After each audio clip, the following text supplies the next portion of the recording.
Guys, ఈ మధ్యకాలంలో మనం చూస్తూ ఉన్నాము. యూపీఎస్సీ ఫెయిల్ అయితే, అంటే యూపీఎస్సీ సక్సెస్ కాకపోతే ఇంటర్వ్యూ దాకా వెళ్ళి యూపీఎస్సీ సివిల్స్ అయినా కానీ, లేకపోతే తర్వాత యూపీఎస్సీ జియో సైంటిస్ట్ అయినా కానీ, లేకపోతే దీంతో పాటు ఇంకా ఎగ్జామ్స్ ఉన్నాయి లైక్ యూపీఎస్సీ ఫోరెక్స్ అయినా కానీ, యూపీఎస్సీ సిఏపిఎఫ్ అయినా కానీ ఇంటర్వ్యూ వరకు వెళ్ళి ఫెయిల్ అయితే సో ప్రతిభా సేతు అనే కాన్సెప్ట్ యాక్చువల్లీ ఇది ఎప్పటి నుంచో దీని గురించి చర్చ జరుగుతూ ఉంది. ఆల్మోస్ట్ 2018, 19, 17 నుంచి దీని గురించి చర్చ జరుగుతూ ఉంది.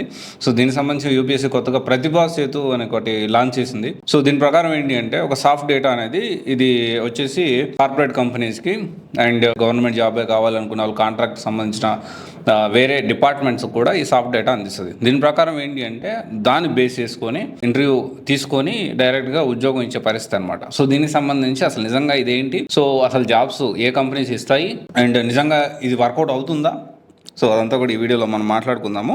సో జనరల్గా బేసికల్లీ ఫస్ట్ మనము యూపీఎస్సీ సక్సెస్ కాకపోతే మనం ఫోకస్ చేయాల్సిన ఎగ్జామ్స్ గురించి మనం మాట్లాడుకుంటే, RBI exams, SBI, SSC, EPFO, CAPF, ఇవన్నీ ఎగ్జామ్స్ మనం ప్లాన్ చేసుకోవచ్చు.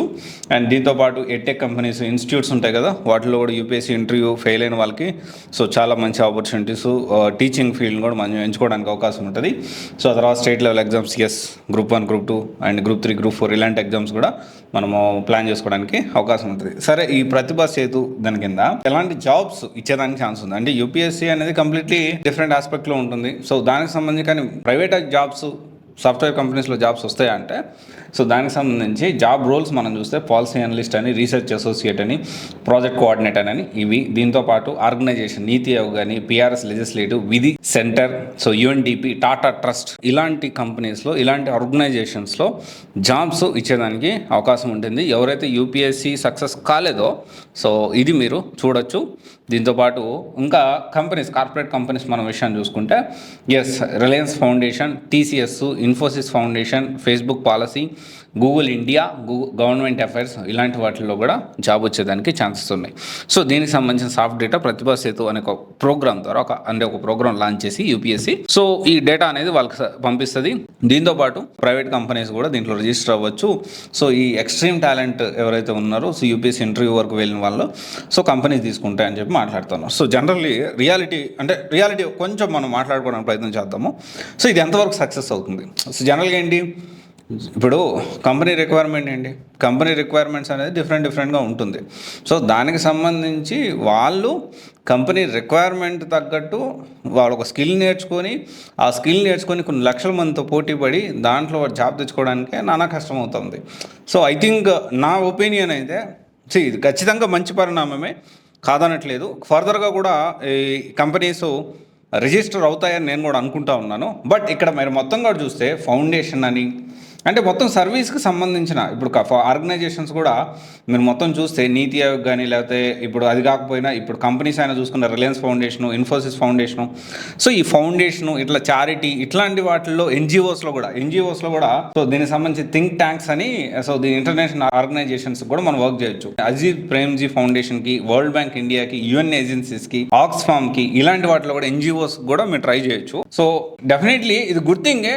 బట్ సూపర్ సక్సెస్ అవుతుందా అంటే మనం వేచి చూడాల్సి ఉంది. నా ఒపీనియన్ అయితే ఒక ప్రైవేట్ జాబ్ కానీ ఇట్లాంటి తెచ్చుకోవడం జనరల్గా అయితే సో డెఫినెట్లీ మేబీ వర్కౌట్ అవ్వకపోవచ్చు. బట్ ఇక్కడ ఇంటర్నేషనల్ ఎన్జిఓస్ కానివ్వండి, సో కొన్ని ఆర్గనైజేషన్స్లో చాలామందికి ఆప్షన్స్ తెలియవు. సో దానికి సంబంధించి ఇప్పుడు మనం ఆర్గనైజేషన్స్ మనం మాట్లాడుకున్నాం కదా, అజీజ్ ప్రేమ్జీ ఫౌండేషన్ కానీ, వరల్డ్ బ్యాంక్ ఇండియా కానీ, యుఎన్ ఏజెన్సీస్ కానీ ఇలాంటి వాటిల్లో మనం ఖచ్చితంగా జాబ్ కోసం ట్రై చేయొచ్చు. యూపీఎస్సీ ఇంకా రిఫార్మ్స్ తీసుకొస్తే ఇంకా బాగుండి అనిపిస్తుంది. ఎందుకంటే ప్రతి సంవత్సరం కొన్ని లక్షల మంది అప్లై చేస్తారు. సో ఆల్మోస్ట్ 50% మంది ప్రిలిమ్స్కి అపియర్ అవుతారు. కొన్ని లక్షల మంది జీవితాలు, వాళ్ళ కుటుంబాలు దీన్నే హోప్గా పెట్టుకొని. ఇంకోటి నేను ఒకటి చెప్పాలనుకుంటున్నా before ending this video, UPSC prepare అయ్యే వాళ్ళందరూ కూడా చాలా వరకు, అందరూ కాదు చాలా వరకు ఒక ట్రాన్స్లో ఉంటారు.